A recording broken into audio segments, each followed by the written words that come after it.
Hola, buenos días. Antes que nada quería agradecer la oportunidad de que me permitan coordinar esta mesa con tan destacados profesionales. Mi nombre es Ana Sario, soy enfermera especialista recertificada en control de infecciones. Pertenezco a la Asociación Argentina de Enfermeros en Control de Infecciones, ADESI, y formo parte del miembro del Comité de Certificación.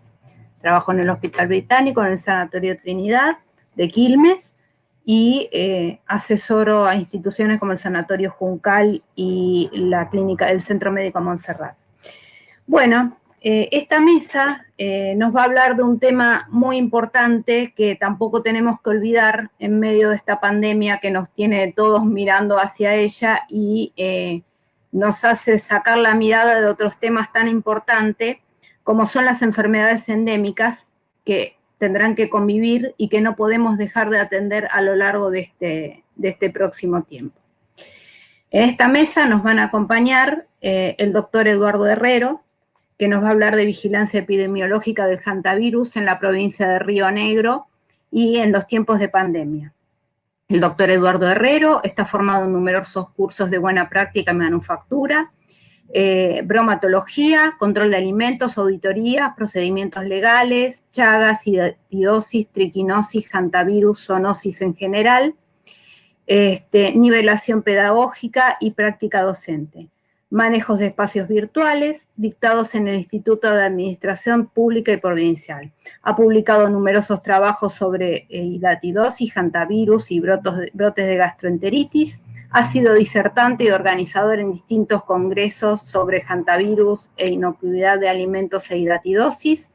Tiene una amplia trayectoria docente, ha sido docente en el suplente en la carrera del CEN número 2 de Bariloche en el año 2004, ha sido docente de materia de infraestructura hospitalaria y epidemiología en forma presencial y virtual en la Tecnicatura Superior y Gestión de Salud, dictado por el Instituto de la Administración Pública Provincial.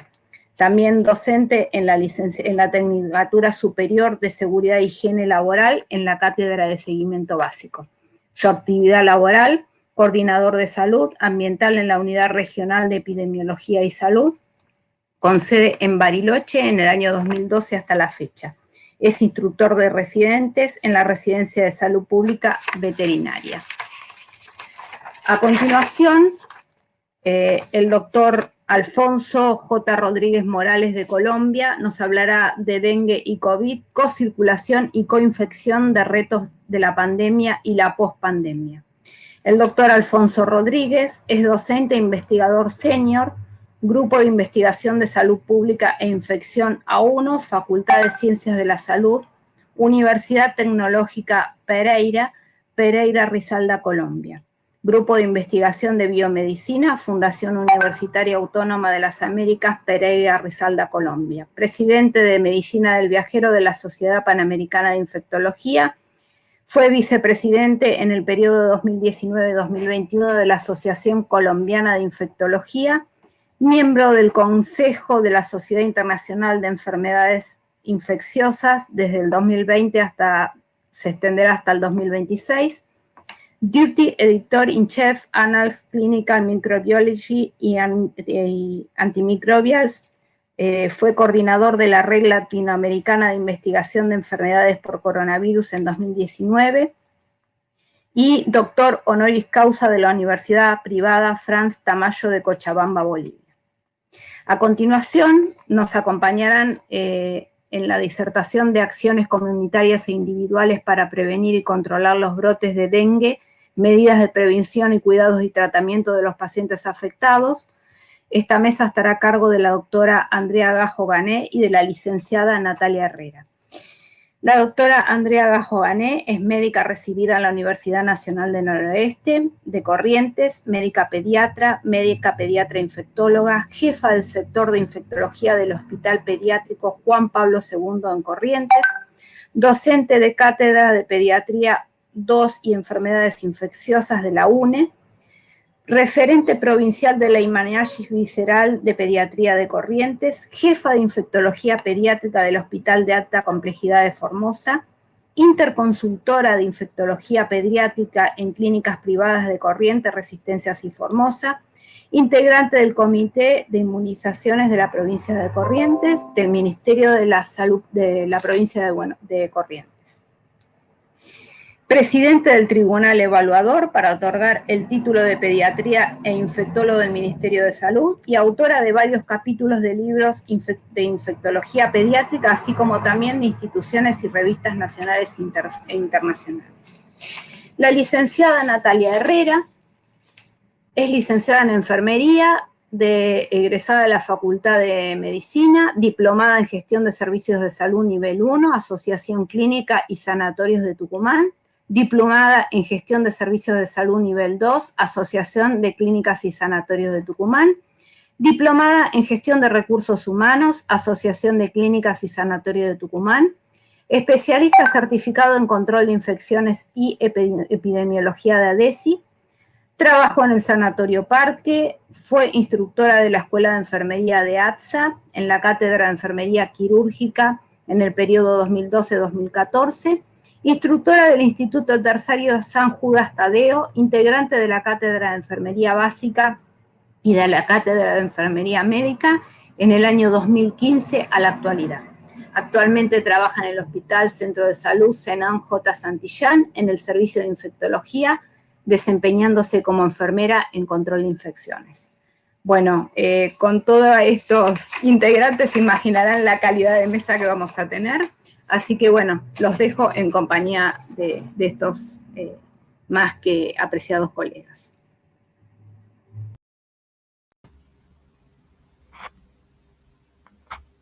Bueno, buenos días a todos. Agradezco a ADESI la invitación a esta disertación y espero estar a la altura de las otras ponencias. Agradezco a la licenciada Ana Asario, coordinadora de esta mesa, y a la licenciada Elena Andión, que me ha invitado a disertar en este congreso. Yo les voy a hablar de la vigilancia epidemiológica del hantavirus en la provincia de Río Negro en tiempos de pandemia. Pienso tocar estos temas, los dos tipos de hantavirus, ecología de roedores, el modo de transmisión, floración masiva de la caña coligüe y las medidas de prevención. Espero poder llegar con el tiempo, ¿no? No voy a ahondar en síntomas, tratamiento y diagnóstico del hantavirus porque en este congreso hay licenciados en enfermería y médicos que pueden hablar extensamente sobre estos temas. Yo soy veterinario, pero simplemente voy a dar nociones del hantavirus. ¿Qué es el síndrome pulmonar por hantavirus? Es una enfermedad viral con síntomas generales como influenza que puede derivar en síndrome cardiopulmonar, que puede ser leve, moderado o grave, puede llevar a la muerte. Normalmente entre el 30 y el 50% de los pacientes se mueren. Afecta principalmente al pulmón, a las células endoteliales, vascular, son las células blanco. El periodo de incubación va de 5 a 45 días, tiene una alta mortalidad, como dije anteriormente, y una baja morbilidad. Vamos a describir los dos tipos rápidamente de hantavirus que hay. Hay un tipo de virus que se denomina fiebre hemorrágica con síndrome renal, que tiene más baja mortalidad y se da en Europa y en Asia. Tiene roedores involucrados en la transmisión y se descubrió en la Segunda Guerra Mundial que había unos soldados apostados al costado de un río que se enfermaban del riñón. Se descubrió que era un virus y ese río que se ve en la foto es el río Hantan, que está en Corea. Entonces de ahí viene el nombre de hantavirus. ¿Qué pasó? En América, en el Nuevo Mundo del año 93, en el sudoeste de Estados Unidos, en la zona de Four Corners, unos indios, los navajos, se enfermaban de una enfermedad que le afectaba el pulmón y la mitad se morían. No sabían qué era, no sabían qué estaba pasando y descubrieron que era un virus y era un hantavirus, ¿no? Con una diferente presentación, era más letal, más virulento, más grave, pero tenía una morbilidad mucho más baja, se enfermaba menos gente. En el año 95, en Argentina, en la zona del Bolsón, aparece casos de hantavirus también, una nueva especie que se lo llamó el virus Andes, similar filogenéticamente al que apareció en Estados Unidos, pero era un hantavirus, asociado a un roedor. Los veterinarios del programa de salud ambiental tuvimos que salir a capturar roedores hasta encontrar cuál era el roedor reservorio, que ahora lo voy a explicar más adelante. En el año 96 tuvimos un brote con 16 personas, de las cuales la mitad fallecieron, 8 fallecieron, de similares características al brote de Puyén que sucedió el año pasado, 2018-2019. Que tenemos en el sur, si da brotes en humanos, tiene el componente de la transmisión de persona a persona, que diferente a las otras variantes de virus, de antivirus, que no se transmite de persona a persona. El antivirus es un virus trisegmentado, es un virus ARN de la familia Bunchiaviridae, tiene una membrana lipídica que lo recubre, por eso lo hace sensible a los detergentes, a desinfectantes, cualquier detergente común de la vivienda, el jabón, la lavandina, lo inactiva. No tenemos que salir a comprar desinfectantes caros ni hacer grandes cosas. La desecación y la luz ultravioleta también inactivan a este virus, ¿no? La desecación es la ventilación. Voy a mencionar rápidamente los tipos de virus que circulan en Argentina, y la clasificación taxonómica no voy a ahondar demasiado porque está cambiando. Cada 3, 4 años los entes internacionales de clasificación taxonómica viral los van variando, van modificándose. La mayor especie que circula en Argentina es el Andes ordoandavirus y tiene algunas variantes que, como se puede ver en el mapa, hay 4 grandes zonas en Argentina, la zona del noroeste argentino, Jujuy y Salta, que circula el virus ordoandavirus, la variante Orán y Bermejo, y también circula el virus Laguna Negra. Todos estos INEA no se transmiten de persona a persona, salvo la variante Buenos Aires, que está en el centro, se puede ver en la zona centro de Argentina, Santa Fe, Entre Ríos, Córdoba y Buenos Aires, circula la variante Buenos Aires, Lechiguanas, Plata, Pergamino, Maciel y Seúl. Hay muchos tipos de virus, ¿no? de antivirus. La variante de Buenos Aires se está investigando que puede llegar también a transmitirse de persona a persona, pero se está investigando. En el NEA, en la zona de Formosa y Misiones, circula el virus Lechiguana y Juquitiba. Y en el sur, la zona nuestra, en Neuquén, Río Negro, Chubut, Santa Cruz y Chile, la que circula es la variante sur. Como podrán ver en la diapositiva, los roedores, los virus, cada variante de virus tiene un roedor reservorio. Eso se llama alta especificidad de especie.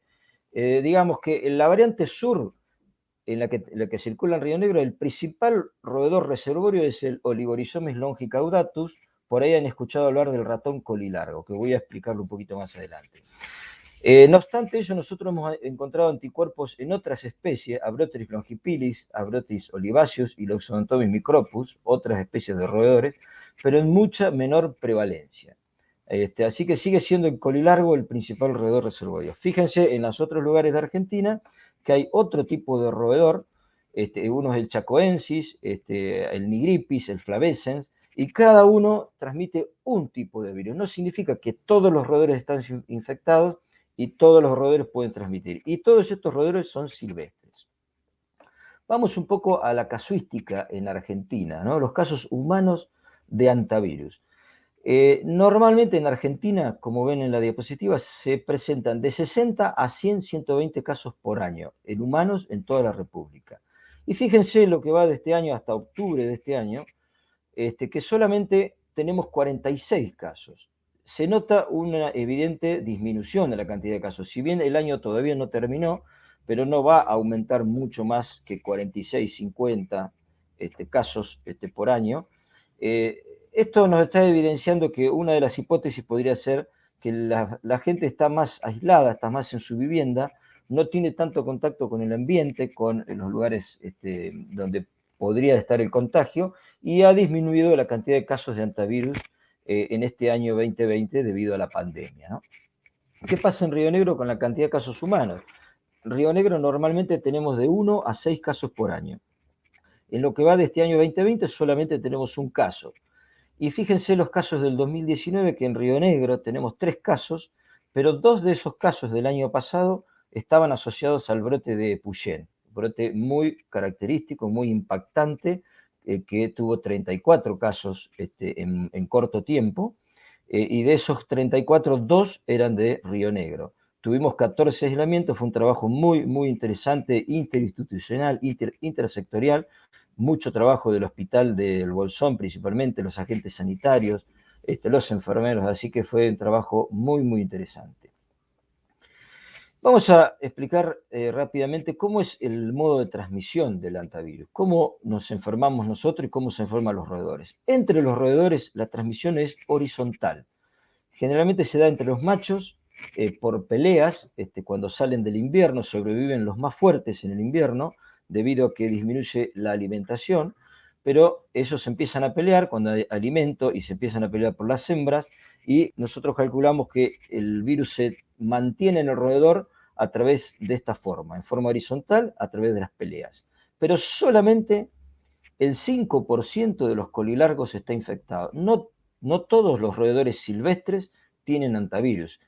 Por yo encontrarme con un roedor, por estar expuesto a un roedor, no significa que yo me voy a contraer hantavirus. Solamente el 5% de los roedores.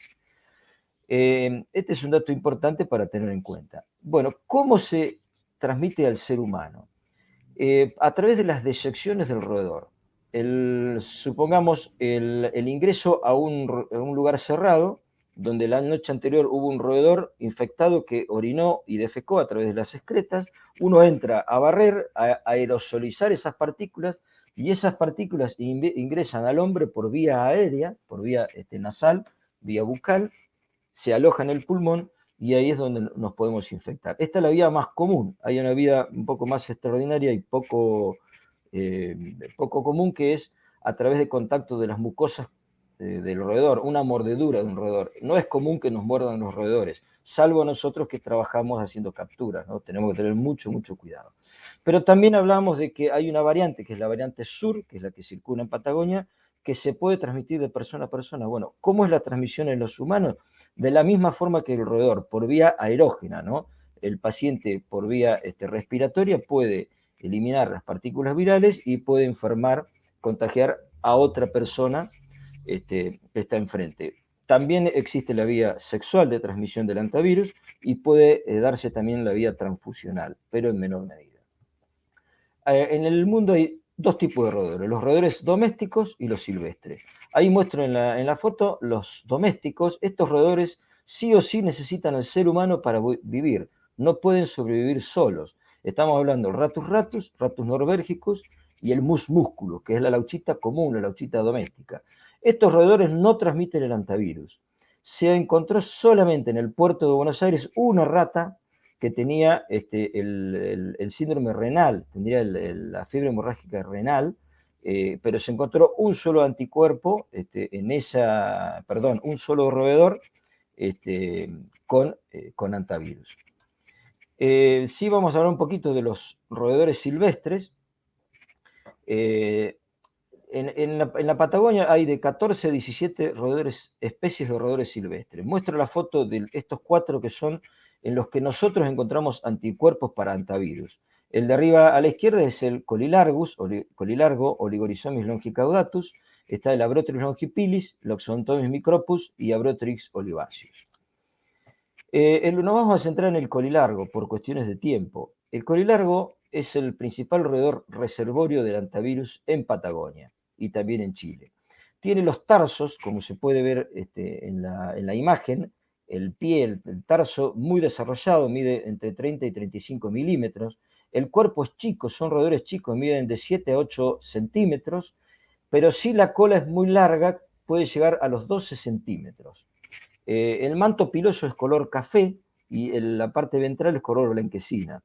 Es muy sanguíneo, muy activo, hasta agresivo, muy saltarín. Le permite moverse en los arbustos, en mosquetas, en retamas, circula libremente, tranquilamente. Es de la familia Muridae, de la subfamilia Sigmodontinae. Vive desde Bolivia hasta Tierra del Fuego y desde Chile hasta la costa atlántica se lo ha encontrado.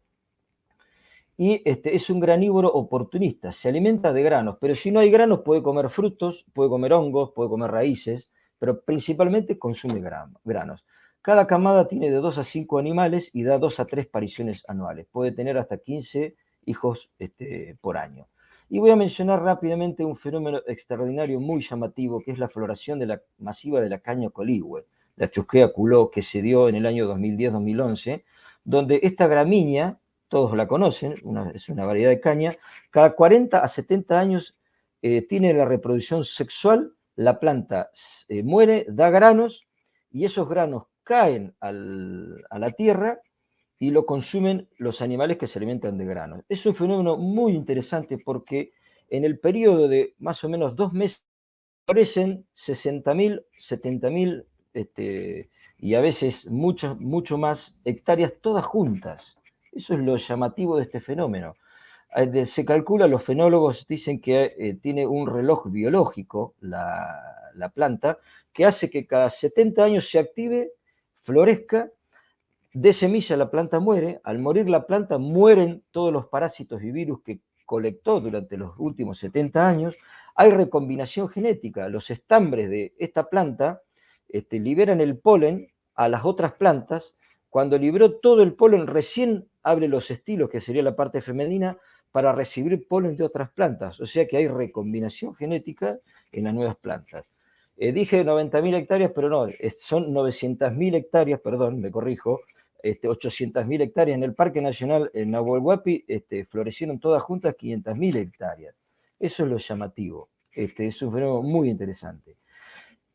Hay gran oferta de granos, puede llegar a haber hasta 600 gramos por metro cuadrado. Esto es como el maná que le cae a los roedores del cielo, y los roedores se empiezan a reproducir. Dijimos que el alimento es la principal variable para la reproducción de roedores, y dijimos que el colilargo es un roedor granívoro, o sea que el primero que empieza a aumentar la densidad poblacional es el colilargo.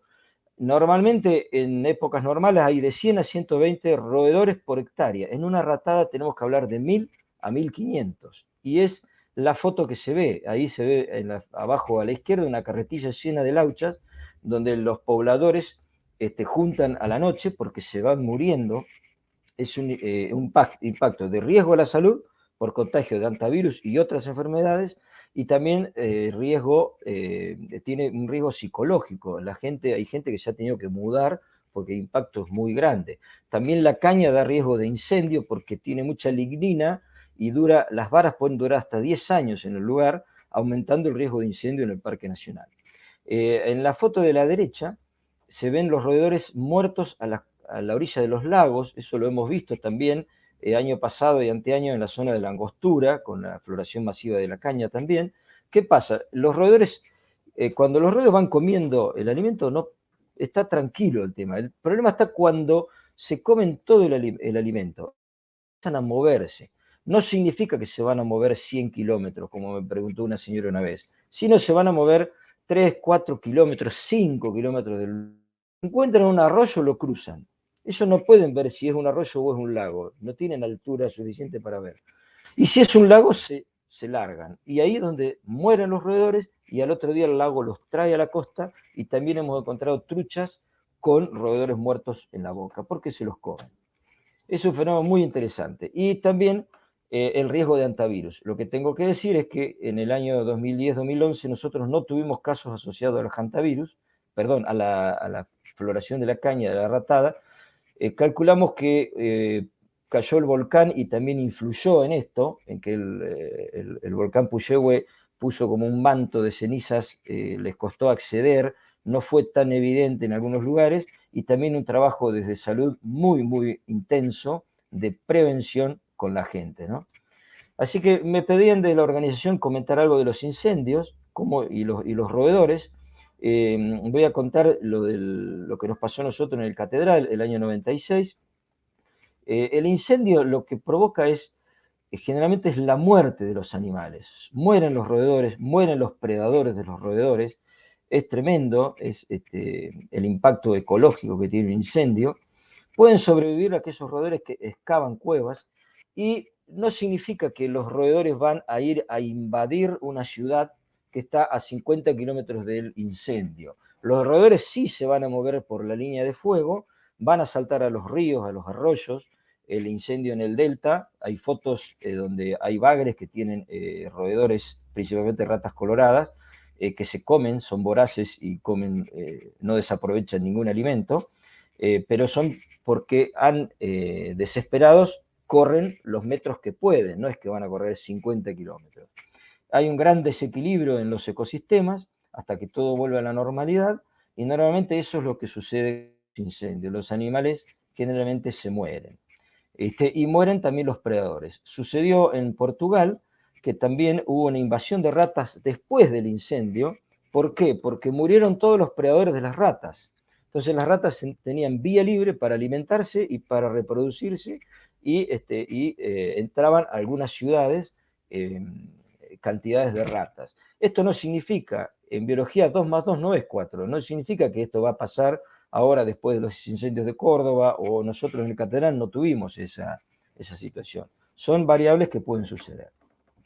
Acá les muestro en esta diapositiva que solamente el 4,9% de los roedores están infectados, como dije anteriormente, el 5,5%. Nosotros en Salud Ambiental en la provincia de Río Negro realizamos captura y procesamiento de microroedores para detectar virus. ¿En qué circunstancias lo hacemos? Para investigación, y lo hacemos para capacitación. Tenemos una residencia para veterinarios en Río Negro y capacitamos a los residentes con capturas. Hemos puesto desde el año 95 hasta la fecha unas 24.000 trampas. Tenemos muchísima información del comportamiento del virus, comportamiento de los roedores, comportamiento estacional, geográfico. Pero bueno, nosotros, digo esto porque hay algunas provincias que hacen capturas en los casos, nosotros no hacemos capturas ante los casos. Así que bueno, lo que usamos es esa trampa que se ve en la foto, Sherman, de captura viva. Lo necesitamos vivo el animal, y después montamos un laboratorio donde sacamos sangre, lo medimos, lo pesamos, vemos el estado reproductivo, nos ponemos las medidas de bioseguridad extremas, usamos filtros de presión positiva N95. Ese es el trabajo que realizamos. Y vamos a lo último, que es las medidas de prevención. Hay que alejarse de los roedores. La consigna nuestra es no convivir con los roedores. Para eso somos nosotros los que nos metemos en el ecosistema. El hombre es el que va a vivir al bosque, a la montaña, a una ciudad que antes había roedores. Entonces, no está indicado matar todas las lauchas del Parque Nacional Nahuel Huapi. Sería un desastre ecológico innecesario. Sí tenemos que ver dónde nosotros nos movemos, qué medidas adoptar. Por ejemplo, si la luz de la puerta de nuestra casa tiene 1 centímetro más, poner un zócalo de goma. Dejar el alimento en envases herméticos, un tupper, un frasco de vidrio, mantener la higiene, la limpieza, no dejar basura a disposición, lavar los platos a la noche. Si tenemos mascota, no dejarle el alimento lleno todo el día, porque también atrae roedores. Primero nuestra vivienda, ¿no? ¿Qué estamos haciendo? Después está el peridomicilio, alrededor de nuestra casa. Sacar la basura, la foto de arriba a la derecha es un peridomicilio con suciedad, con mugre. Los roedores son felices ahí porque ellos necesitan una guarida, una protección, porque tienen predadores naturales.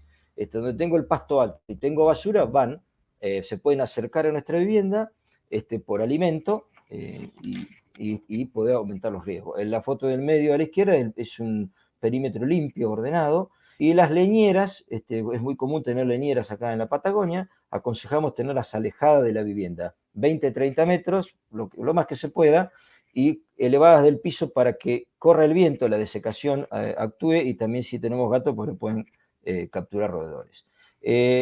Una situación también interesante y a tener mucho cuidado es cuando uno ingresa a lugares cerrados. Normalmente en el bosque hay cabañas que están cerradas durante todo el año, y uno va en el verano. Mucho cuidado al ingresar porque puede haber roedores en el interior. Hay que ventilar por 30 minutos, rociar con agua y lavandina 10%, dejar actuar la lavandina 30 minutos, limpiar y ordenar, y después, obviamente, lavado de manos siempre. Y cuando uno ingresa, aconsejamos el barbijo N95. También cuando uno encuentra roedores muertos, no ir a agarrarlos, ir a tocarlos, sino rociarlos con agua lavandina, dejar actuar, colocar en doble bolsa de nylon, quemar o enterrar, y el lavado de manos. Y lo último, en esta época en el verano, son las actividades de acampe. Es muy común que salgamos al bosque, vayamos a un campe, a una senda. Bueno, también mucho cuidado, ir a campings que estén habilitados, que estén con el pasto corto, no acampar al costado de un matorral, de una mosqueta, de una retama, porque aumenta el riesgo. Ir por sendas que estén habilitadas. El Parque Nacional habilita sendas, ir por esos lugares, no desviarnos de esos lugares, porque aumenta los riesgos. Si junto leña, hacerlo en lugares abiertos y de día, porque a la noche los roedores pueden haber orinado, defecado arriba de un tronco y yo me llevo el tronco con el hantavirus. Usar el calzado cerrado, consumir agua potable. Básicamente esas son las medidas de prevención. Podríamos hablar mucho más en este tiempo, pero bueno, yo quiero agradecer por la escucha y bueno, gracias a todos.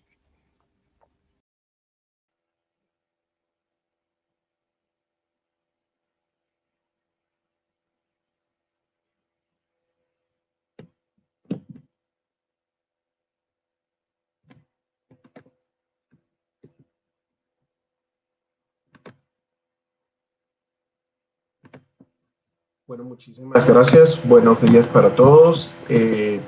Vamos entonces a continuar y voy a hablar entonces yo a continuación del dengue y el COVID, como ya fue anunciado. Voy a tratar de ajustarme también a los tiempos, en realidad un poco corto. Entonces vamos a iniciar. Yo voy a hablar básicamente de estos aspectos. Voy a hablar de lo que concierne un poco a la situación de la epidemiología del dengue y otros arbovirus en América Latina antes de la situación del COVID, del impacto de la llegada del COVID y algunos escenarios de solapamiento y de sindemia entre estos arbovirus y el COVID-19. Bueno, primero que nada hay que mencionar que nosotros específicamente en la región de América Latina hemos estado enfrentando en los últimos años, especialmente cierto grupo de arbovirus que han estado emergentes, como lo planteamos en esta publicación en el Lancet Infectious Diseases de algunos años, donde de hecho no solamente es preocupación el tema del dengue, debemos recordar el impacto que ha tenido, por ejemplo, la situación de fiebre amarilla, de las encefalitis equinas, que de hecho están extendidas ampliamente en América Latina también, pero además el caso de la llegada del chikungunya y el zika, que han sido otros arbovirus que han impactado también en la región, especialmente en los últimos 5 o 6 años, y esto tiene consecuencias muy importantes. Como mencionaba, por ejemplo, el caso particular de la fiebre amarilla ha tenido consecuencias muy importantes, con brotes especialmente en Brasil y casos importados, de hecho,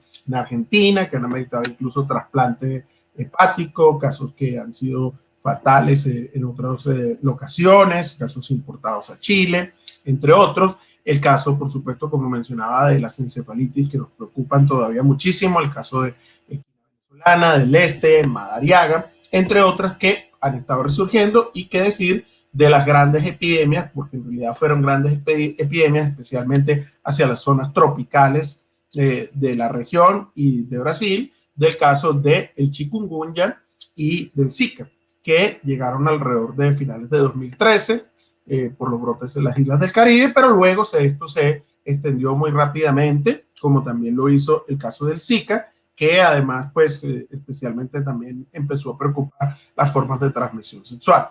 El asunto con estas epidemias es que estas epidemias no terminaron en solamente con el fin de las mismas, sino que estas son entidades que se han convertido en endémicas, de manera tal que en adición a las endemoepidemias de fiebre, de fiebre amarilla, de dengue, pues ahora también tenemos la persistencia de la transmisión endémica de chikungunya y de zika en muchos países, como pasa, por ejemplo, donde de hecho, por ejemplo, en 2020 tenemos en el país transmisión con casos de estas arbovirosis, en adición a las epidemias que especialmente en 2015 y 2016 se presentaron.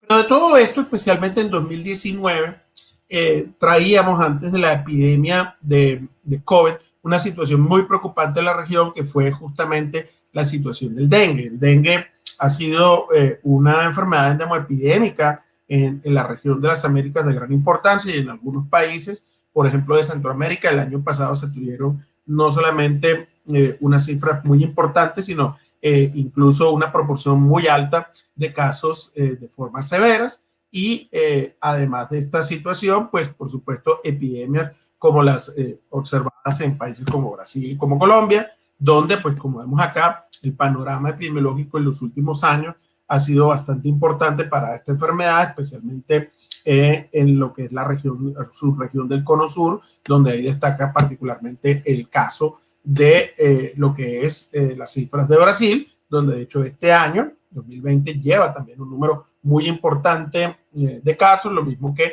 pues en otros países de la región ya previamente afectados, como en Centroamérica, el caso de Honduras, que además pues presenta un solapamiento de otras arbovirosis, como el caso del chikungunya y del Zika, y no solamente las consecuencias agudas, sino crónicas que algunas de estas entidades pueden tener. Y eso, por supuesto, porque pues estas condiciones de tipo socioeconómico, ambiental, que tenemos acá, por ejemplo, en algunas zonas de Colombia, de Centroamérica, pues son importantes. Y en ese sentido, pues hay que tener no solamente al dengue, sino a otras enfermedades emergentes que pueden aparecer, como mencionaba, el caso de chikungunya, el caso de Zika, y el escenario ecoepidemiológico, que es muy complejo para todas estas arbovirosis.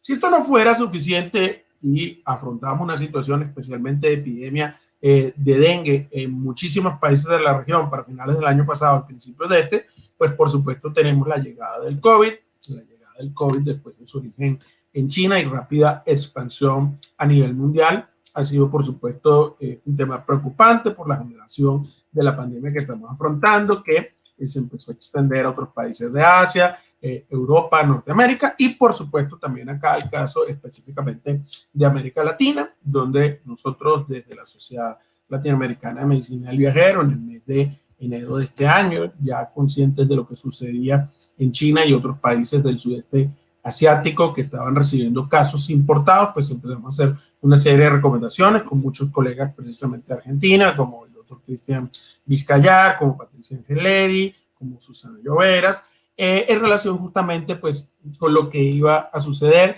y esta expansión que se dio de forma muy importante para otras regiones, como el caso de América Latina, donde por supuesto pues este compromiso tan importante empieza a destacar especialmente lo que sucede en Brasil, que recibe casos de Italia, como otros países de América Latina, donde en Italia, especialmente hacia el mes de febrero, ya se presentaba una situación muy compleja y luego empezamos nosotros a tener los casos importados en diferentes países de la región, con todas las complejidades sanitarias, pero a su vez socioculturales en América Latina y especialmente hacia el mes de marzo, nosotros por ejemplo acá en Colombia, el 6 de marzo, empezar justamente ya a tener casos importados y luego de estos casos importados, por supuesto, tener toda esa transmisión autóctona ya en los países, no asociada directamente a los casos importados y, por supuesto, en cada país con realidades también epidemiológicas muy variadas, como por ejemplo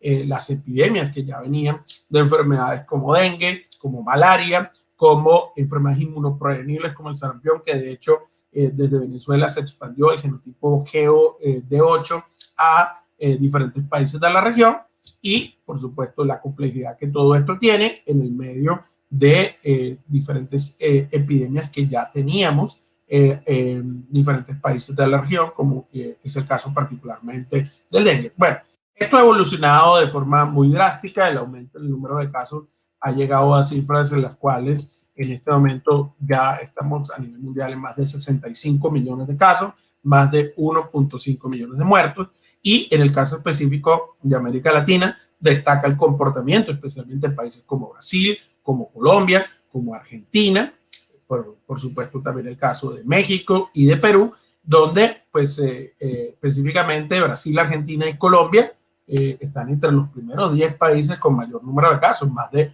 1 millón de casos, el grupo de países con más de 1 millón de casos, que pues obviamente están afrontando una epidemia muy compleja, empezando pues por supuesto en cabeza de lo que está sucediendo con Brasil, donde los pronósticos que hacíamos a principios de la pandemia en América Latina pues daban este curso y nos mostraban obviamente la evolución que esto podía tener allí, así como en otros países de la región, también en el caso de Centroamérica, que ha habido un comportamiento muy importante también que hemos venido analizando.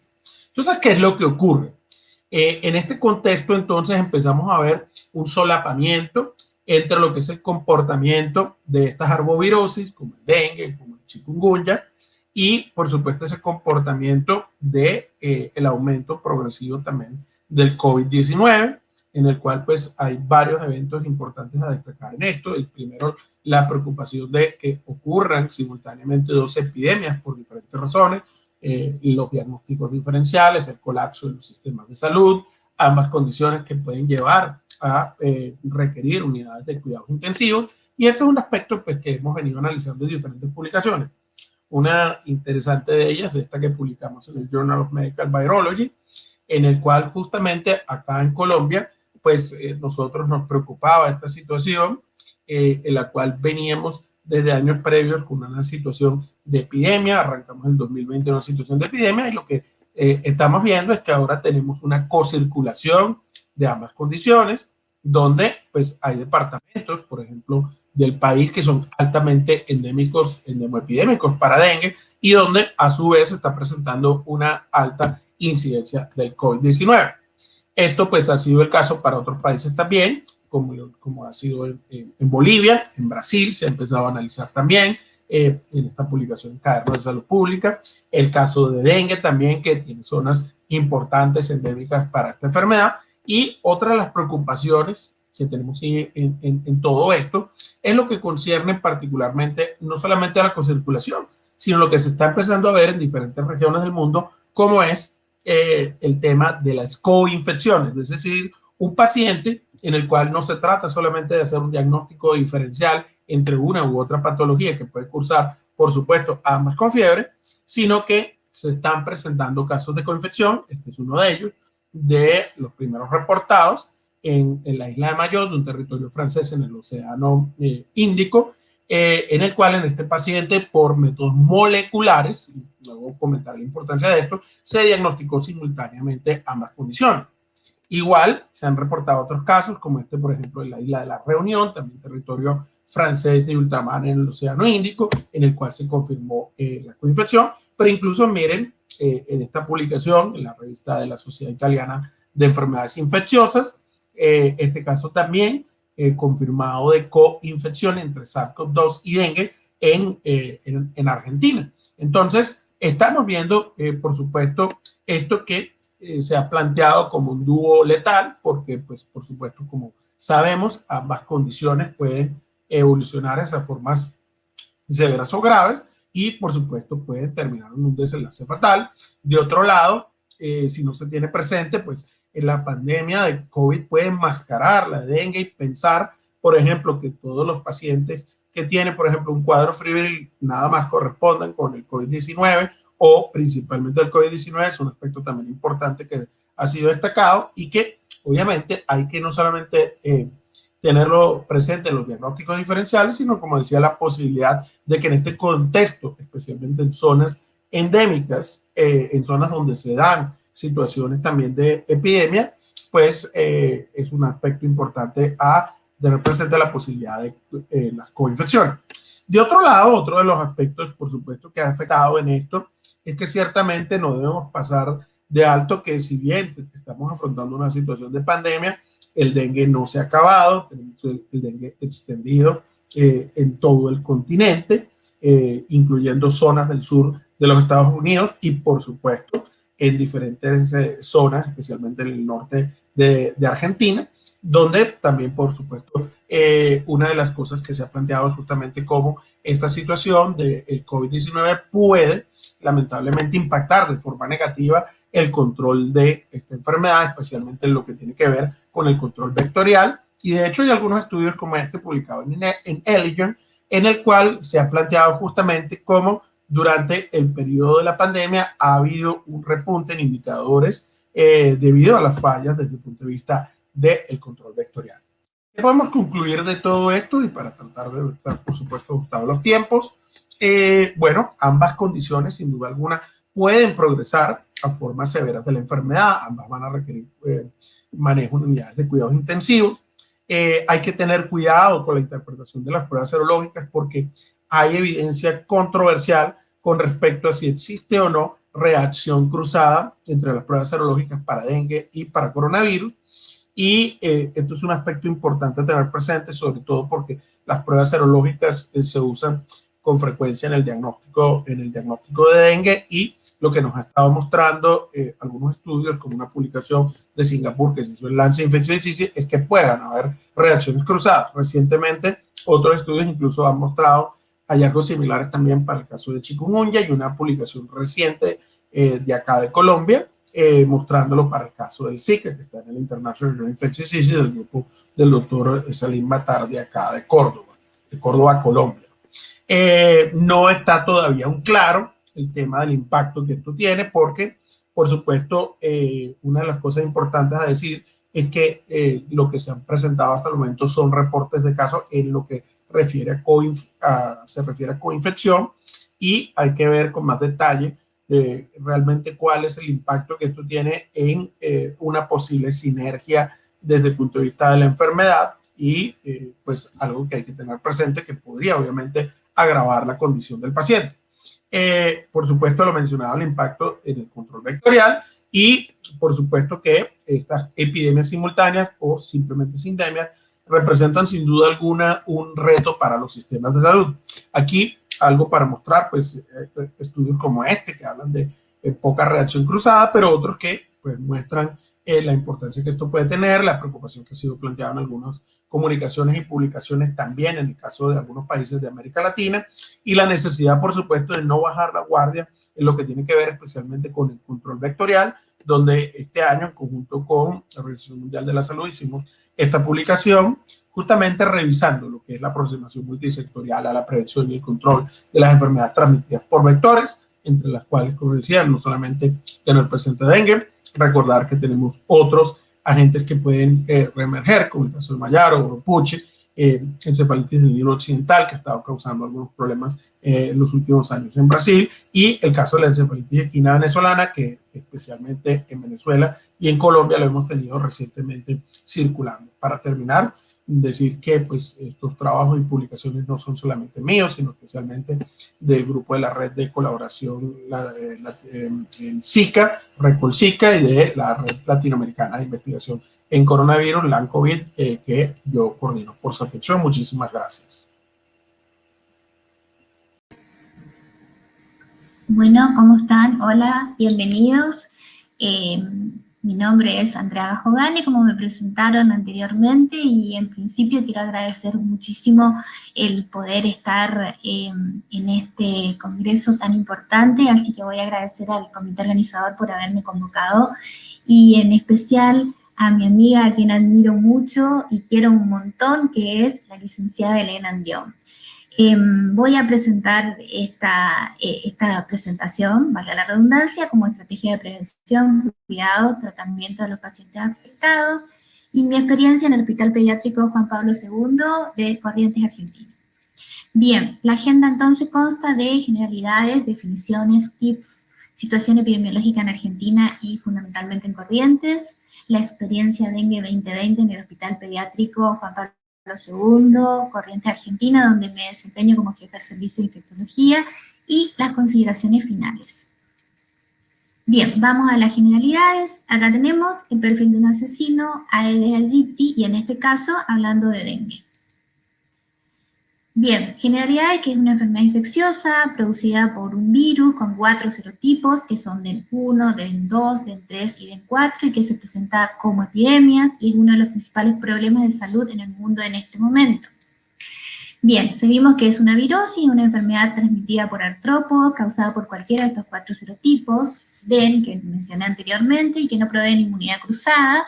Y la infección del hombre por un serotipo produce inmunidad para toda la vida contra la infección de este serotipo, pero solo la protección temporal contra los otros. Es decir, y este concepto muy importante, que una persona puede infectarse hasta 4 veces, una vez con cada serotipo. Bien, para que haya lugar una transmisión de la enfermedad tiene que estar presente en forma simultánea el virus, el mosquito, que es el vector, y el huésped susceptible, el hombre. Y acá tenemos el esquema de transmisión: el Aedes aegypti no infectado, persona infectada, Aedes aegypti infectado, persona sana y persona con dengue. Bien, ¿dónde vive el mosquito? Todo el mundo lo sabe, pero vale recordar, como lo dijo anteriormente Eduardo, que estamos repitiendo cosas, pero que hay que repetirlas porque son importantes que lo recordemos. Cerca del hombre, piden sitios oscuros, los lugares frescos y en sombra. Las hembras ponen los huevos en el agua acumulada, generalmente en el borde de estos recipientes, que hasta pueden ser una tapita de gaseosa, y en los alrededores de las casas, de escuelas, etc. Bien, esto es el modelo para la enfermedad de dengue, que tenemos una gran cantidad de personas asintomáticas, algunos que tienen síntomas y que se catalogan como caso sospechoso. Posteriormente tenemos el caso probable del dengue sin señales de alarma, o sea, sin signos de alarma, que lo vamos a ver más adelante. El caso probable de dengue que tiene signos de alarma, y la punta de la pirámide, el caso probable de dengue grave. Bien. Para ver que el Aedes aegypti está por todos lados, una amplia distribución mundial. Y con respecto a los síntomas de dengue, que todo el mundo los conoce, pero los repetimos de vuelta, es una fiebre alta que dura hasta 7 días. Es importante ese concepto porque el dengue es una enfermedad muy matemática que dura hasta 7 días y no más. Es decir, un síndrome febril prolongado, nunca voy a pensar que es un dengue. Por otra parte, tenemos dolor en huesos y músculos muy importante, dolor retroocular, dolor de cabeza, pérdida de apetito, agregamos también dolor abdominal, y el exantema. Bueno, yo les cuento también como paciente porque lo tuve en febrero, a fines de febrero, así que la verdad que tuve todos estos signos y síntomas. Bien, la clasificación de dengue entonces tenemos el dengue y tenemos el dengue grave. Esta es la clasificación recomendada por la OMS ya desde el año 2009 con el estudio DENCO. Y tenemos por un lado el dengue sin signo de alarma y por otro lado tenemos el dengue con signos de alarma. Acá tenemos lo que es el dengue con y sin signos de alarma, y es importante que cuando uno tenga en cuenta los signos de alarma, esto se puede transformar en un dengue grave, y el dengue grave que tenemos en principio un escape severo de fluidos, una hemorragia severa o un daño severo de órganos. Voy a la próxima, donde tenemos los signos de alarma, que los vamos a repetir y que es importante que uno los tenga en cuenta, los tenga anotados y los tenga pegados en todos lados. El dolor abdominal intenso y sostenido, los vómitos persistentes, el derrame seroso, que puede ser peritoneo, pleura o pericardio, que puede estar detectado por clínica, laboratorio, esto se puede hacer por hiporuminemia o imágenes, sangrado de mucosas importantes, cambio del estado mental como somnolencia o irritabilidad, hepatomegalia, e incremento brusco del hematocrito con rápida disminución de recuento de plaquetas. Importante esto como tip, que el hematocrito seriado es una guía indispensable para el tratamiento, ya que refleja el grado de extravasación de plasma y la necesidad o no de administrar líquidos endovenosos. Bien, vamos a la situación epidemiológica en Argentina y en Corrientes. Tenemos que Argentina, 2019-2020, semana epidemiológica 31, 2019 a la semana 30 del 2020, 96.454 casos notificados, 58.889 casos confirmados y probables, 26 casos fallecidos y cocirculación de los serotipos DEN1, DEN2 y DEN4. Bien, casos confirmados y probables en localidades, acá tenemos como se ve perfectamente, y fíjense que los lugares del país con más casos confirmados en 2020 coinciden con los lugares donde el dengue fue recurrente tanto en el 2009 como en el 2019. Y acá tenemos la situación nacional del dengue 2020, las mismas semanas que mencioné anteriormente, semana 31 a semana 33 del 2020, donde tenemos que el centro y NEA son los lugares donde más dengue hubo, y obviamente nosotros estamos dentro del NEA como segunda provincia después de Misiones.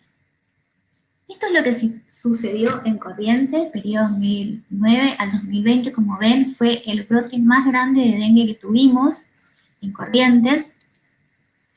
Esta es la provincia, acá tenemos que básicamente hubo notificados 5.787 casos, y los confirmados y probables, ya sea por laboratorio o por nexo epidemiológico, fueron 3.114, y circularon los serotipos DEN1 y DEN4. DEN1 en un 80% y DEN4 en un 20%. Básicamente todo estuvo concentrado en Capital, y como segunda localidad el departamento de Ituzaingó. Esta es la situación actual hoy en día. Fíjense que tenemos casos confirmados 6, casi todos en Capital, y un caso probable en Santo Tomé, que es una localidad un poco alejada de lo que es Capital, muy cercana a Misiones. Lo importante y lo que se vio en esta vigilancia epidemiológica que se hizo fue que hasta agosto tuvimos casos, si bien no tanto como en un principio cuando fue nuestro brote, pero que como que siempre circuló dengue hasta agosto y retomó, o sea, aparecieron casos a partir de fines de octubre. ¿Qué hizo Corrientes? Y la verdad que fue una estrategia de abordaje provincial bastante interesante y que, como vamos a ver ahora, impactó en nuestro brote, una eliminación y control de criaderos constante y que no pararon durante la pandemia, un monitoreo entomológico, un saneamiento ambiental, un control de sitios críticos estratégicos, protección de susceptibles y una educación y participación comunitaria importante. Estas acciones que se hicieron incluso durante la pandemia, o sea, se siguen haciendo, fueron sostenidas y sistemáticas. Bien, ahora les voy a contar un poquito qué es lo que pasó a nivel pediátrico en nuestro hospital Juan Pablo II de Corrientes, Argentina. Nosotros tenemos un solo hospital que en nuestra capital, que es Corrientes, que congrega todos los casos de dengue que hubo en pediatría por debajo de 15 años. Bueno, ¿qué pasó en nuestro hospital? Hubo 239 consultas en la guardia con diagnóstico confirmado y probable de dengue en niños entre 1 mes y 15 años, que es el grupo etario que nosotros atendemos en nuestro hospital. Los motivos de consulta más frecuentes fueron fiebre, cefalea, mialgias, dolor retroauricular, dolor abdominal y exantema, predominó el sexo masculino. De estos niños que consultaron, hubo 45 internaciones en sala general, ningún paciente requirió cuidados intensivos y se internaron básicamente porque tenían plaquetopenia y neutropenia, no por mal estado general. Ninguno tuvo dengue grave, no hubo óbitos y el promedio de internación fue aproximadamente 4 días. Bien, ¿cómo manejamos en forma hospitalaria todo lo que es dengue? Teníamos habitación individual en lo posible. ¿Por qué? Porque estos niños, algunos tenían una neutropenia severa, por lo cual los teníamos que aislar. De todas maneras, uno lo puede poner en sala general porque no hay transmisión de persona a persona. La tela mosquitera, que la usábamos durante la fase febril, que teníamos algo que se llama kit dengue ya preparado en todos lados, donde se internan estos pacientes, con carteles, con instrucciones sobre el manejo de todas las áreas, información a la familia. Usamos repelente al 25%, ¿por qué? Porque la duración es mucho más larga y permite poner menos cantidad de veces repelente tanto al paciente como al cuidador. Monitoreamos, por supuesto, la hidratación y el control clínico estricto de estos pacientes.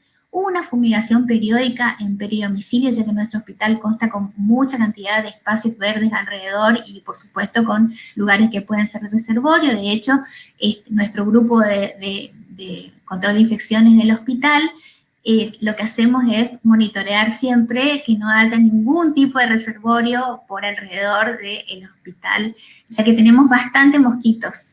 Y la capacitación permanente de todos los trabajadores de salud. Bien, hemos hecho, esta es una foto que muestra este artefacto que se nos ocurrió hacer porque no sabíamos dónde colgar las telas mosquiteras, entonces esto se puede agregar a las camas del paciente y acá va la tela mosquitera. Y es importante que tengamos esta tela mosquitera durante la fase febril, que es la fase virémica del paciente y donde puede infectar a otro mosquito. Bueno, algunas imágenes, que esto es con respecto a las imágenes exantemáticas de los pacientes. Fíjense donde se ve en este exantema un mar rojo con islas blancas, otro tipo de exantema. ¿Y qué hacíamos? Esto más a la comunidad y a la gente de la guardia. ¿Qué hacíamos si la población tenía síntomas de dengue? Consultar a su médico en forma inmediata, vigilar los signos de alarma, no automedicarse, no usar aspirina debido al riesgo de hemorragias, no usar antibióticos y, por supuesto, la hidratación. Como había mencionado anteriormente, Corrientes trabajó mucho con todo esto, con muchos actores, y la verdad que la comunidad estaba muy informada, y es más, ellos venían y decían, creo que tengo dengue. De hecho, yo fui una de ellas, ya que cuando empecé a tener síntomas, lo primero que pensé fue que tenía dengue. No recuerdo que me haya picado ningún mosquito, pero bueno, lo tuve y lo pasé bastante mal. No tuve dengue grave, pero la verdad que me costó bastante la recuperación. Bien, y es importante entonces para prevenir la picadura del mosquito siempre usar repelentes. Se hicieron muchas capacitaciones que tuvieron a mi cargo sobre el uso de repelentes, sobre todo en niños, siguiendo cuidadosamente las recomendaciones del envase, usar ropa clara que cubra brazos y piernas, especialmente durante las actividades al aire libre, cosa bastante dificultosa en Corrientes porque nosotros tenemos temperaturas extremadamente elevadas todo el año, por lo cual casi nadie anda con ropa que cubra brazos y piernas. Hacíamos hincapié mucho en proteger cunas y cochecitos de bebé con telas mosquiteras, es decir, la gente lo tiene totalmente incorporada, toda la población de Corrientes, cómo cuidarse de los mosquitos, cosa que creo que se debió al gran trabajo que se hizo desde el Ministerio de Salud Pública, desde la Facultad de Medicina, desde la Sociedad Argentina de Pediatría, para poder que la gente sepa, cómo cuidarse y que lo tenga totalmente incorporado. Y emplear repelentes ambientales como tabletas y espirales, y acá es importante, sobre todo en niños, que estas tabletas deben estar aproximadamente a 1,5 metros posterior a la camita o a la cuna del bebé. Bien, importante que no se recomienda repelente en menores de 2 meses, y como consideraciones finales, saber que el dengue no es una gripe pasajera, como muchos creen, ya que el paciente que tiene dengue queda expuesto en un futuro a sufrir un episodio de dengue grave, ya que puede estar reinfectado con otro serotipo, una cepa diferente. El mosquito Aedes aegypti solo necesita agua quieta, un poco de sombra para dejar sus huevos y reproducirse. Cualquier recipiente con una mínima cantidad de agua puede ser un criadero, es decir, tener en cuenta que esto es muy importante, y como yo dije al principio que estábamos ante el perfil de un asesino, uno no dejaría que el asesino se reproduzca en su patio, ¿no? Que podría matar o podría afectar a alguno de sus miembros de la familia. Es decir, es importantísimo que todos hagamos algo para poder liberarnos de los mosquitos, ya que sin mosquitos no hay dengue. Por eso entonces tapá, girá, lavá y tirá. Lo otro es que el control del mosquito es la única medida que puede lograr la interrupción del ciclo de transmisión del virus por este vector, y esto es muy importante, ya que la población se puso las pilas y pudo lograr bastante concientizarse con respecto a eliminar los criaderos de este mosquito. Bien.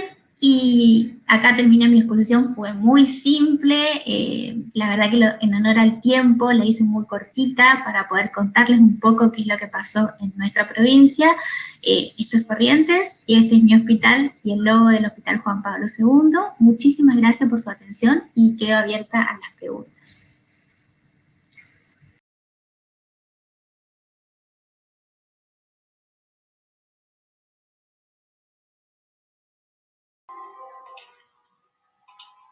Buenos días a todos. En primer lugar, antes de dar comienzo con mi presentación, quiero dar las gracias al comité organizativo por haberme invitado a participar en este prestigioso congreso. Un saludo muy especial a la licenciada Elena Andión por permitirme participar. Bien, mi presentación se va a dirigir con respecto a las acciones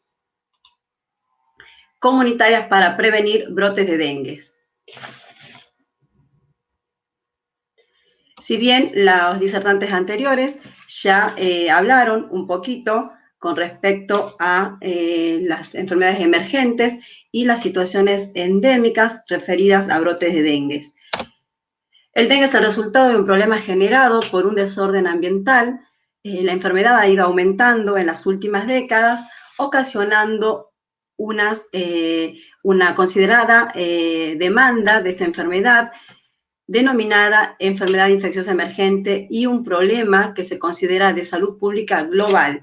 No me voy a detener hablando de impactos que produjo en América, sí recalcar que a diferencia de años anteriores se produjo más de 3.000 millones de casos de dengue a nivel en toda Latinoamérica, ¿sí?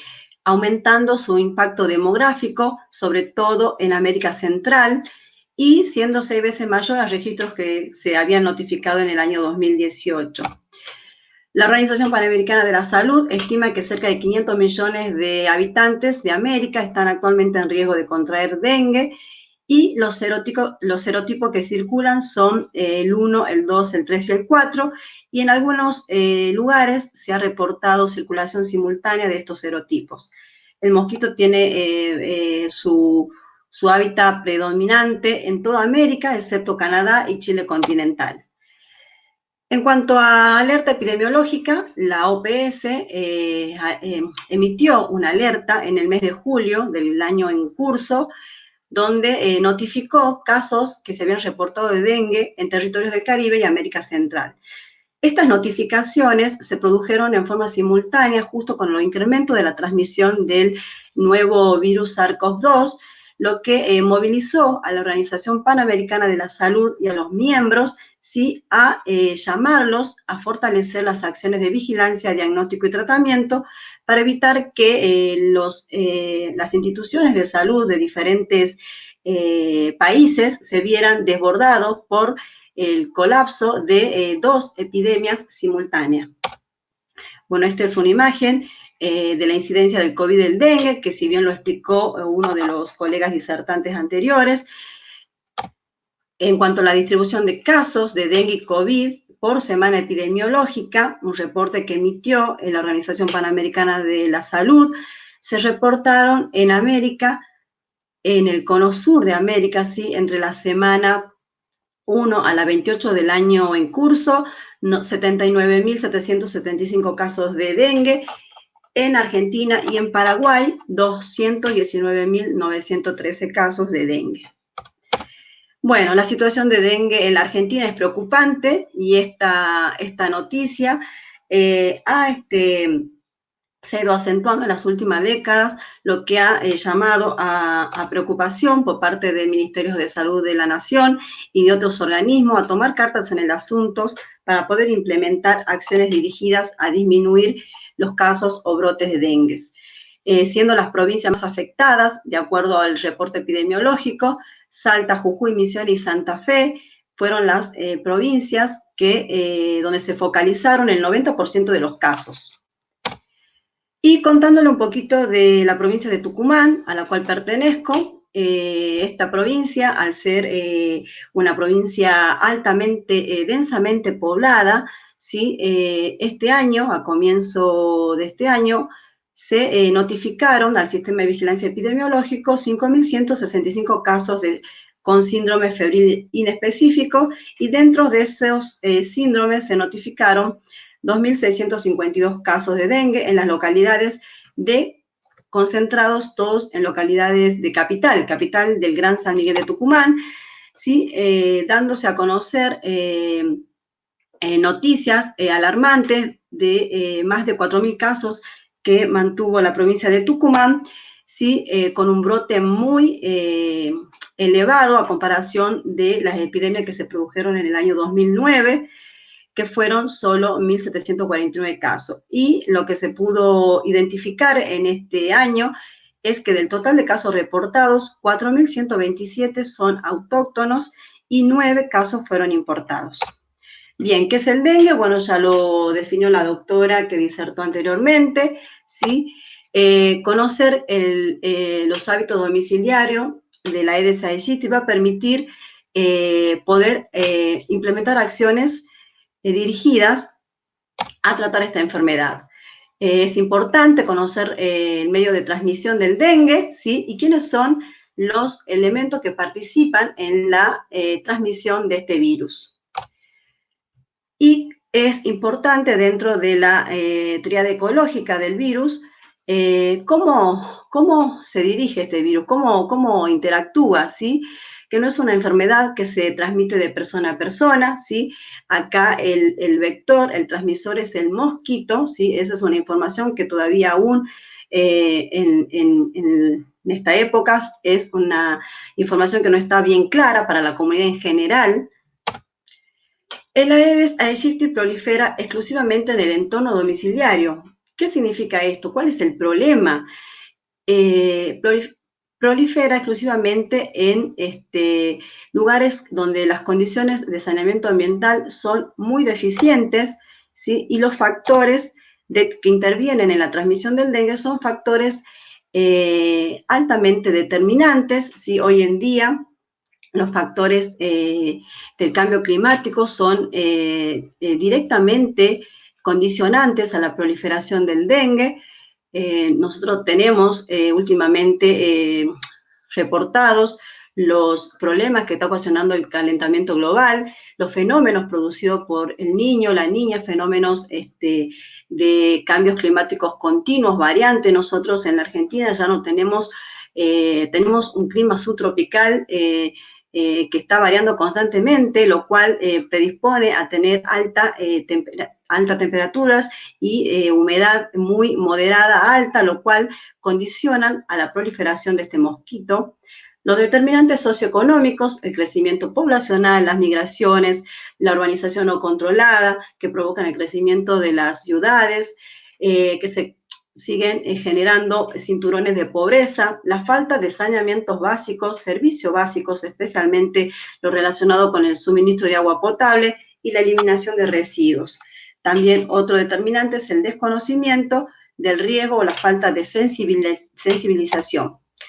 Los factores que intervienen en la transmisión también son técnicos y administrativos, la falta de seguimiento al manejo técnico de normas vigentes, personal de salud no comprometido en la prevención y control de brotes y la desactivación del programa de dengue.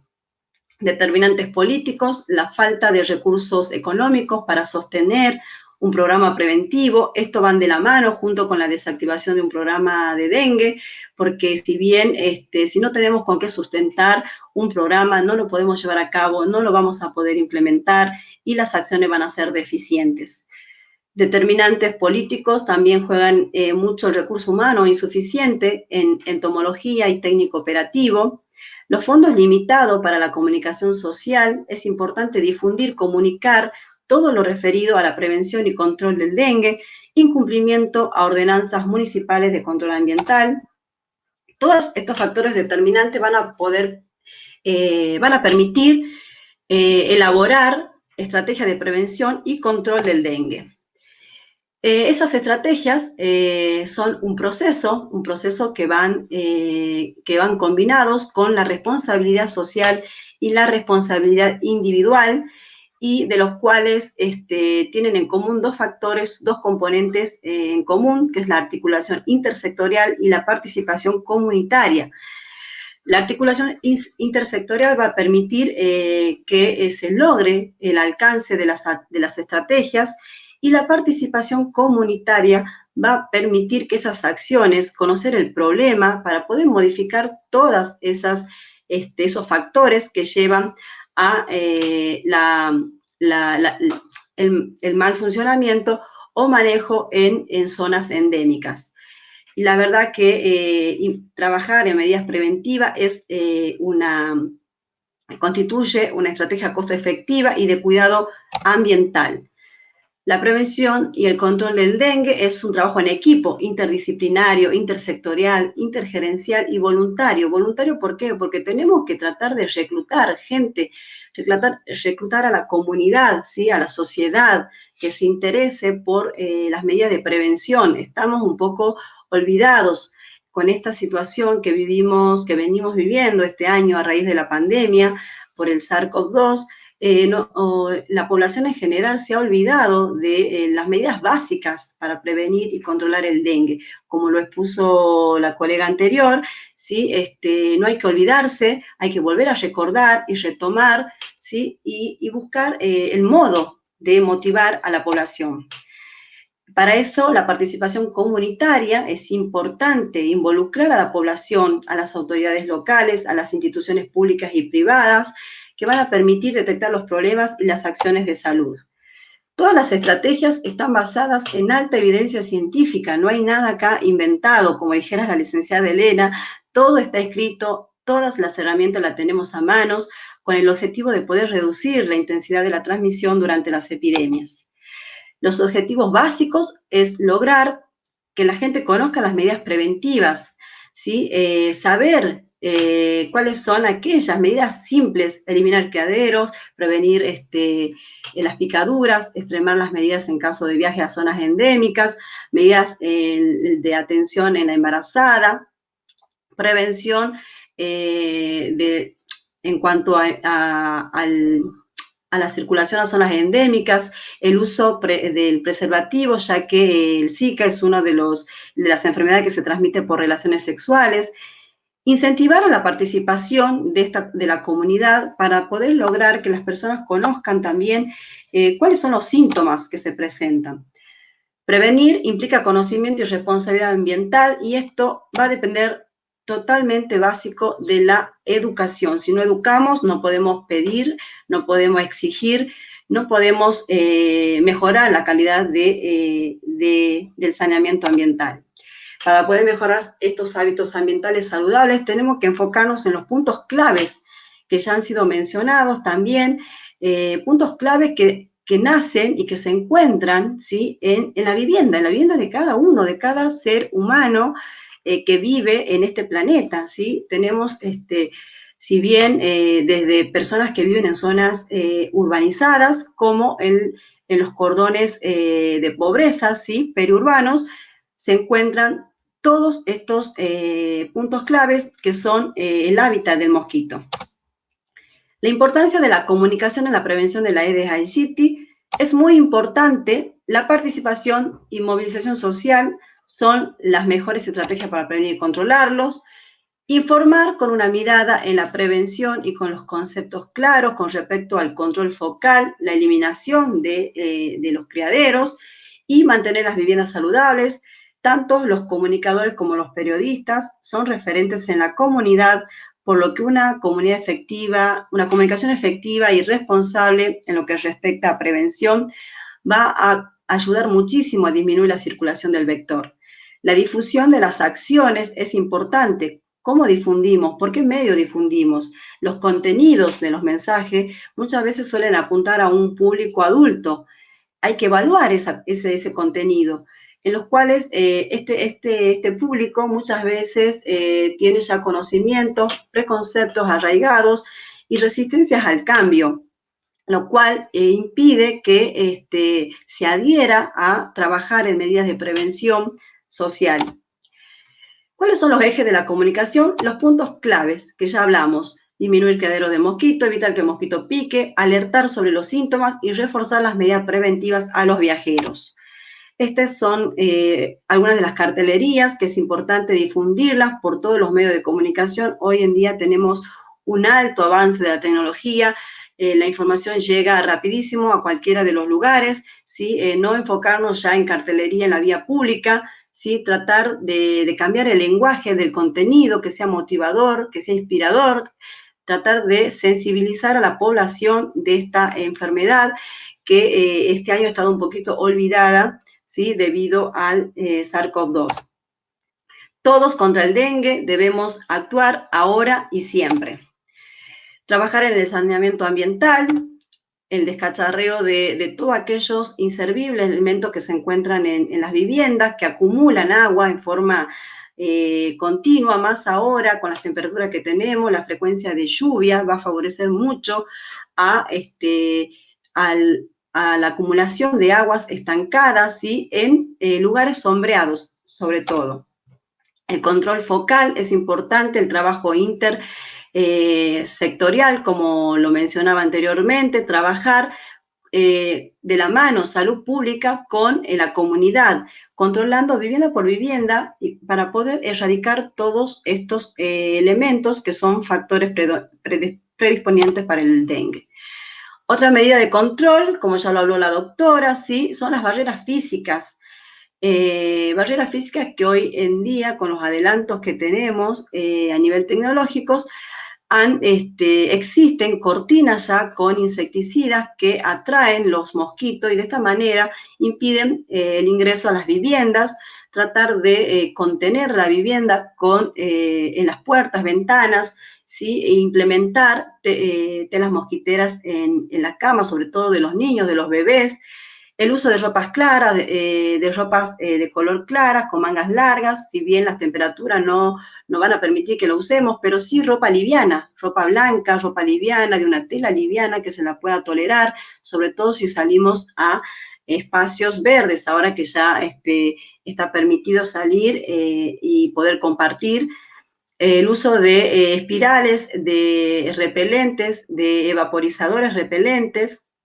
En cuanto al uso de repelentes, tener en cuenta siempre el hábito de actividad de la picadura del mosquito, ya que pica con mayor frecuencia a la mañana y al atardecer, y con menor frecuencia durante las horas de la noche.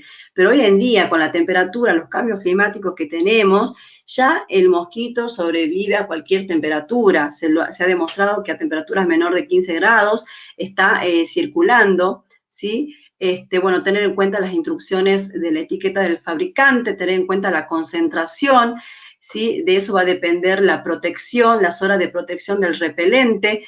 En cuanto a los productos, si ahora que estamos en verano, usamos productos que combinamos pantalla solar y repelente, no está permitido, ¿sí? Son diferentes sustancias químicas que pueden interactuar y producir una irritación en la piel, una reacción alérgica.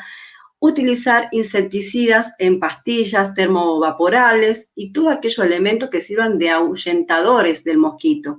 Y en cuanto a los niños, bueno, consultar, sobre todo si son menores de 2 meses de edad, siempre a un pediatra, la recomendación con respecto a qué tipo de repelente es el mejor utilizado, siempre tener en cuenta lo que tengan menor de 30% de DET y siempre la supervisión, ¿sí? del repelente, nunca dejarlo al alcance de los niños menores.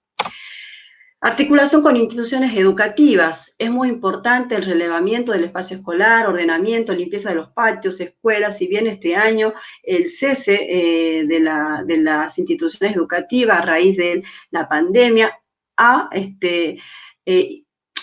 si bien ha favorecido que no tengamos un desorden ambiental dentro de las instituciones educativas, pero sí es importante retomar estas medidas a futuro para poder mejorar y llevarlas a la práctica. Propiciar la incorporación de la temática en el proyecto escolar debe ser un tema dentro de un programa educativo, no excluirlo, ¿sí? Porque si nosotros podemos educar, enseñar desde muy temprana edad sobre las medidas preventivas tan básicas, costo efectivas básicas, vamos a tener un cambio cultural muy beneficioso. Colocar cartelería, entregar folletos, abordar la temática de las enfermedades vectoriales. Esto son fotos de la provincia de Tucumán, donde se trabajó en forma articulada el Ministerio de Salud Pública con el Ministerio de Educación. Esta fue una campaña de sensibilización que se llevó a cabo el año pasado en zonas endémicas de dengue.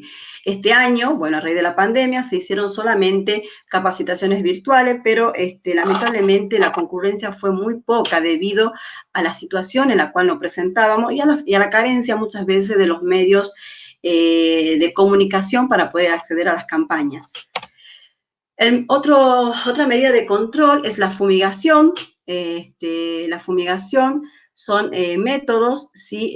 De evaporación que se utilizan ciertos insecticidas que se deben rociar siempre en espacios al aire libre o en zonas donde se han producido casos reportados de dengue.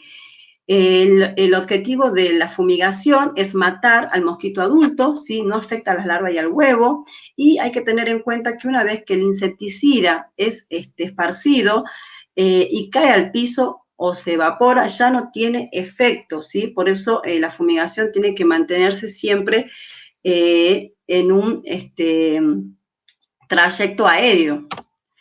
¿Cuándo se debe realizar este tipo de fumigaciones? Bueno, la Organización Mundial de la Salud recomienda realizarlo en caso de emergencias para suprimir una epidemia o en curso o para prevenir una epidemia incipiente. ¿Cada cuánto se lo debe realizar? Se recomienda cada 2 a 3 días, durante 10 días continuos, sí se deben llevar estas tareas. Mientras tanto, se van realizando otras tareas de eliminación y de los huevos y larvas.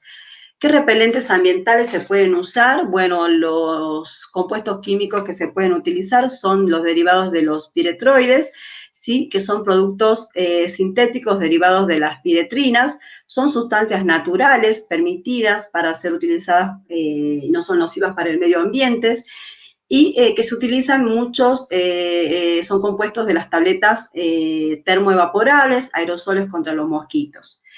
Hay que tener en cuenta los factores a controlar durante la fumigación, y esto es importante comunicar a la comunidad también cuando se va a realizar en alguna zona la fumigación, ¿sí? Porque hay que tener en cuenta la ubicación de la vivienda, la apertura de puertas y ventanas. Se debe comunicar a esa familia que se va a realizar una fumigación para que permanezca encerrado, sus puertas y ventanas cerradas, para evitar la exposición a los gases que pueden producir intoxicaciones en la vía aérea. Ubicación de árboles y vegetación alrededor de la vivienda es muy importante, la cantidad de árboles que hay alrededor de la vivienda, ¿sí? O una zona endémica, porque antes de la fumigación lo que se debe hacer es el desmantelamiento de esa zona que está altamente arbolada. La condición meteorológica se debe tener en cuenta, la velocidad y dirección del viento, que siempre va a jugar en contra de la fumigación, la inversión de la temperatura y tener en cuenta las precipitaciones, ¿sí? Estar alerta a alguna situación meteorológica. Bueno, en lo que respecta a investigación en materia de lucha contra el dengue, no hay mucha investigación en los últimos tiempos que puedan ayudar, ¿sí? a combatir esta enfermedad. Sí tenemos conocimiento y han sido muy exitosas las ovitrampas letales que se han puesto en marcha en América Central, ¿sí? Ya hace varios años y han tenido resultados muy óptimos. Son medidas costo efectivas básicas, no requiere tener material sofisticado para llevarlo a cabo. Esto consiste en detectar, ¿sí? En recolectar los huevos que deja la hembra, ¿sí? Y que suelen usarse en la vigilancia entomológica para poder erradicar la proliferación del dengue. En cuanto al uso de las ovitrampas, se lo pueden hacer de distintos tipos de materiales. Podemos reciclar frascos de vidrios, botellas descartables o recipientes tipo maceteros pequeños que sean oscuros, o se lo debe pintar, ¿sí? Con el objetivo de atraer al mosquito hembra para que pueda depositar sus huevos en la superficie del agua que contenga el recipiente. Esta información en cuanto a las ovitrampas la pueden encontrar en la página de la Organización Mundial de la Salud. Hay muchísima herramienta con metodología muy básica, sencilla, cómo prepararlo, cómo implementarlo. Algunas teorías recomiendan la implementación de un papel absorbente que se lo debe colocar dentro del recipiente, adherido a las paredes del recipiente, y utilizar un simple clip, ¿sí? Que se adapte al recipiente con ese papel filtro, de manera que ese papel va a captar todos los huevos que deposite el mosquito. Esa es una, o la colocación de una pequeña varillita de madera. Pueden utilizarse palitos de baja lengua, palitos de helado, o sea, algo muy sencillo que se lo puede llevar a cabo en las instituciones escolares, ponerlo a la práctica con los alumnos. Y bueno, la finalidad de esto es lograr que las hembras busquen posarse y poner los huevos exclusivamente en la madera, porque la madera húmeda las atrae, ¿sí? Y de esta manera se lo puede captar. Esto se recomienda colocarlo en lugares claves dentro de la vivienda. Se pueden colocar hasta 3 o más de 3, de acuerdo a la zona endémica. Entregar cartelería, folletería a la comunidad en general, informando sobre el beneficio de estas ovitrampas. Informar que no se lo deben sacar hasta que no los retire un agente de salud, ¿sí? Que son aquellos que van a trabajar en estas zonas endémicas. Puede permanecer hasta 7 días o más, de acuerdo a la temperatura que exista, y se lo puede recambiar cada 3 días si empieza a descender el nivel del agua. Bueno, en cuanto a materia de investigación, el INTA generó un biolarvicida para hacer frente al dengue. Esta es una información que fue publicada el 20 de mayo del año en curso y es bastante alentador, ¿sí? Este biolarvicida es una formulación líquida que permite controlar al mosquito Aedes aegypti. Fue desarrollada por el Instituto de Microbiología y Zoología Agrícola, el IMISA, y está elaborado a base de Bacillus thuringiensis israelensis para el control de mosquito transmisor de la infección del virus. La verdad que es un preparado estable y efectivo bajo condiciones similares a las del campo que podrá sustituir otros productos importados. Las características que presenta este biolarvicida es que la larva del mosquito muere, pero es inocuo para el ambiente donde se aplica. Es seguro tanto para las personas como para los animales. Se puede incorporar en agua potable si se respetan las condiciones de la etiqueta del fabricante. En cuanto a las dosis, obviamente recomendadas. No presenta inconvenientes al usarlo de manera permanente, ya que la radiación solar lo elimina del medio ambiente y debe ser repuesto después de 10 a 15 días de ser aplicado, aunque se demostró que puede estar hasta 30 días cuando los ambientes acuáticos son sombreados. Bueno, medidas para la atención de pacientes con dengue que requieren internación. Estas medidas van a depender exclusivamente de los casos que se presenten de dengue. Deben realizarse ante la detección de un caso sospechoso.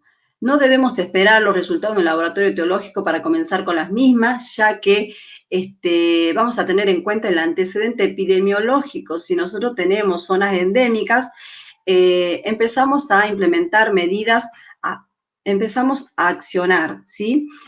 Tener en cuenta las medidas de precaución estándar, siempre de la mano, van la higiene de manos, en primer lugar, respetando los 5 momentos para la atención del paciente, el uso racional de los elementos de protección personal, teniendo en cuenta el criterio de riesgo ante la exposición de los fluidos o las prácticas a realizar, la limpieza y desinfección del entorno del paciente según las normativas de control de infección institucional, aislamiento entomológico de los pacientes internando, cumpliendo con la cortización de los pacientes o si tenemos sectores de aislamiento individual, mucho mejor, implementación de barreras mecánicas y el uso de repelentes. Son las medidas claves para la atención de pacientes en instituciones de salud. La atención va a depender, sí, de la situación epidemiológica. La recomendación radica en el manejo de actuación de un caso sospechoso de dengue. Esta es información que la pueden obtener de la página del Ministerio de Salud de la Nación o de la OPS y cada institución la debe adaptar de acuerdo a las condiciones que tenga. Debemos trabajar con un flujograma de actuación, un protocolo de actuación para la atención y esto va a permitir la detección rápida y la implementación de medidas. Teniendo en cuenta la sintomatología, qué tipo de dengue es, si es un dengue clásico, un dengue hemorrágico. Confirmar el caso confirmado de paciente sospechoso, después que tengamos el diagnóstico confirmado por laboratorio o por nexo epidemiológico, ¿sí? ¿Cómo se trata al paciente con dengue? Ya lo mencionó la colega anterior, no hay terapéutica dirigida al dengue, ¿sí? Se trata la sintomatología y va a depender de la categoría de la clasificación de los síntomas, ¿sí? De acuerdo a esta clasificación, el tratamiento será dirigido.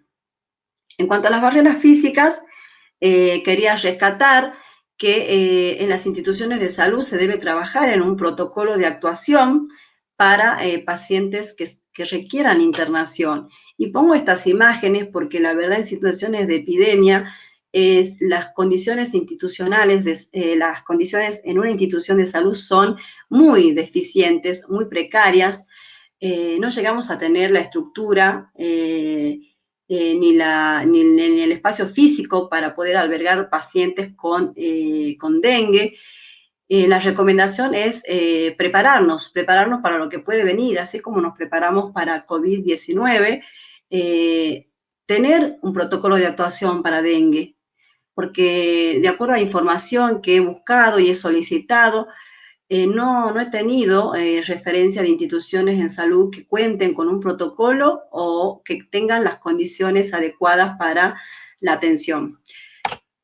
Bueno, recomendaciones para el personal de salud, tiene que ver mucho con la capacitación continua en todo lo que respecta a la prevención y atención del dengue, conocer que esta enfermedad por lo general evoluciona favorablemente en pocos días y puede ocasionar, pero puede ocasionar casos graves si no se presta atención. Por esta razón, se deben informar al paciente, a la familia, sobre la enfermedad del mosquito, todas las medidas y las recomendaciones que venimos hablando. Es importante recalcarle a la comunidad en general, explicando siempre con términos técnicos sencillos, de manera que pueda comprender. Y en cuanto al personal en salud, debemos actualizarnos permanentemente. Si bien no hay actualizaciones en lo que respecta a dengue, sí tenemos que retomar todo aquello que ya se ha realizado, ya se ha puesto en marcha, tomar la experiencia de otros países, de otras instituciones, ¿sí? Algo muy, muy lindo que lo he leído en la página de la Organización Mundial de la Salud, es referido a encuestas de conocimientos. Esto va a permitir poder trabajar, ¿sí?, en equipos de salud en cuanto a qué fallas tenemos, qué falta de conocimiento en cuanto a medidas o diagnóstico y tratamiento, elaborar guías de actuación. En la página del Ministerio de Salud de la Nación tenemos información muy rica, contenido amplio sobre la atención del dengue. La verdad que no tenemos que envidiarle mucho a la página de la OMS, es bastante completo. Otras medidas que se deben tener en cuenta es qué hacemos con las piletas, ¿sí? Las piletas ahora que hace calor, si bien las piletas de natación, otra información para los viajeros, no debemos olvidarnos de eso. Y por último, fomentar la participación de promotores. Voy terminando, una conclusión. Mira, estamos con el tiempo, por favor. Ya cierro, una conclusión sencilla. No existe ninguna evidencia científica que demuestre que la fumigación prevenga o interrumpa una epidemia de dengue o fiebre amarilla. El tratamiento eficaz para combatir los brotes de dengue radica en las mejoras de las condiciones ambientales saludables y de la responsabilidad comunitaria individual. Reforzar las tareas comunitarias es tarea de todos. Implementar y supervisar los programas de prevención. ¿Y qué podemos hacer por el dengue? Podemos hacer mucho por el dengue. Nada más. Muchas gracias por su atención. Alfonso, Andrea, la verdad que las exposiciones me quedé corta, fueron magníficas. Les agradecemos desde ADESI las preguntas que no se han podido realizar, les vamos a hacer llegar el contacto de cada uno. Y bueno, pido disculpas por el exceso de tiempo y damos paso a la próxima sesión. Gracias.